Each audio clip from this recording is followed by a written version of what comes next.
పరిశుద్ధ గ్రంథంలో నుంచి లూకా సువార్త 24వ అధ్యాయం 50వ మాట ఒకసారి చూద్దాం.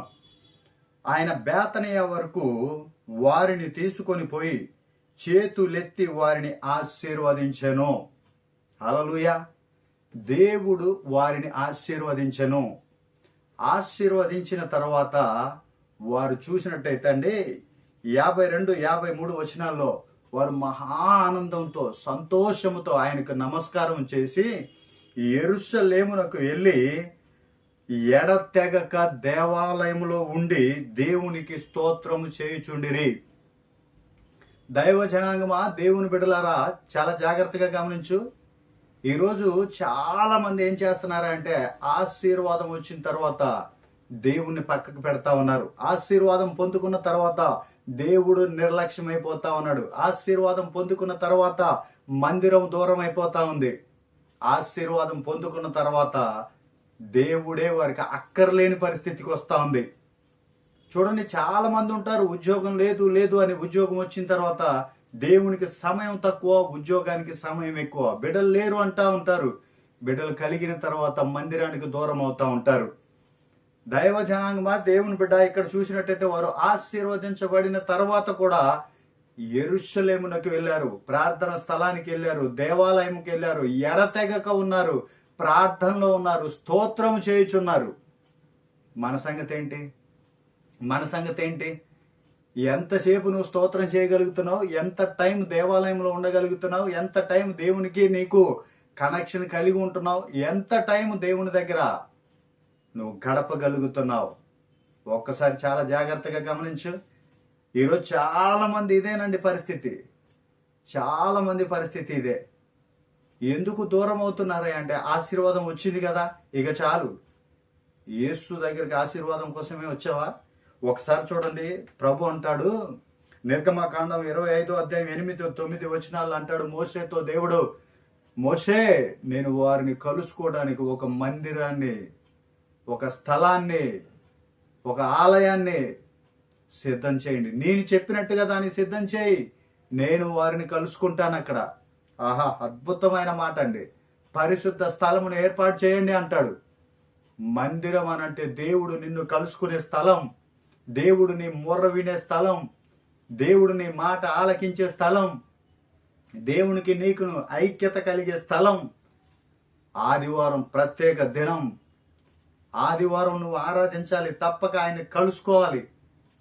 దేవాలయంలో ఎడ తెగక ప్రార్థనలో ఉండాలి. ఉందా ఈ అనుభవం? ఉందా ఈ అనుభవం మనకి? ఒకసారి చూద్దామా? అపోస్తల కార్యం 3వ అధ్యాయం 6 నుంచి 9 వచనాలు. మనందరికి తెలుసు, అపోస్తల కార్యం 3వ అధ్యాయం అనగానే పుట్టింది మొదలుకొని కుంటివాడు ఒకడు ఉంటాడండి అక్కడ దేవాలయం దగ్గర.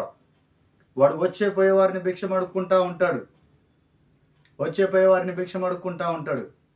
ఆ టైంలో పేతురు, యోహాన్ గారు అటు నుంచి వెళ్తా ఉంటే, లేదా దేవాలయంలోనికి వారు ఎక్కి వెళ్ళుచుండగా అక్కడ వారిని కూడా అదే అడుగుతాడు. వాడు పేతురయ్య గారు అంటాడు, అబ్బాయి, వెండి బంగారం నా యొద్ద లేవు గాని యేసు నామంలో లేచి నడవమని వాడిని చేయి పట్టుకుని లేవనెత్తగా వాడు దిగ్గున లేచి నడిచి, ఆహా, అద్భుతమైన మాట ఏంటో చెప్పనా? అక్కడ వాడు దిగ్గున లేచి నడిచి ఇంటికి పోలేదండి, ఊర్లో అంత తిరిగి రాలేదండి, వారికి ఇరికి చూపించడానికి వెళ్ళలేదండి. దేవాలయంలోనికి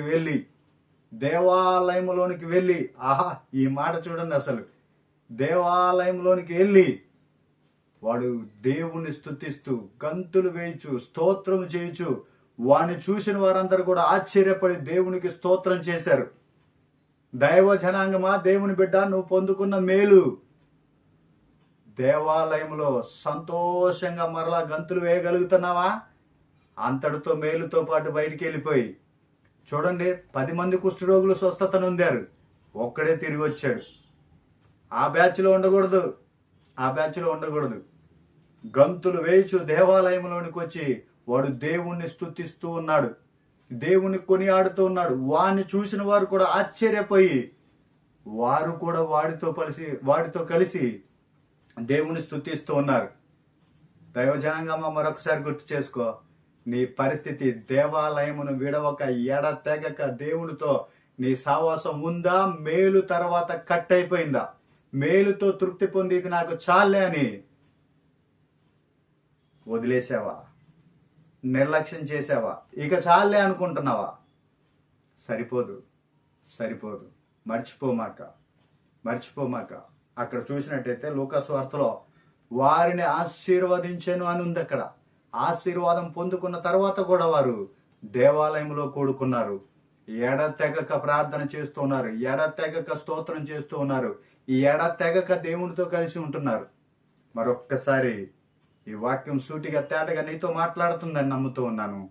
దేవాలయంలో కూడుకో, ప్రతి దినం మందిరాన్ని విడవక వెళ్ళి మోకరించి ప్రార్థన చేసుకో. దేవుడు నిన్ను కలుసుకునే స్థలం మందిరం. అందుకనే ప్రతి ఆదివారం మరలా తిరిగి నువ్వు నీ యొక్క ఆత్మీయ స్థితిని దేవునితో అంటు కట్టబడి ఎక్కువ సమయం గడపాలని ఈ వాక్యం సూటిగా నీతోనే మాట్లాడుతూ ఉంది.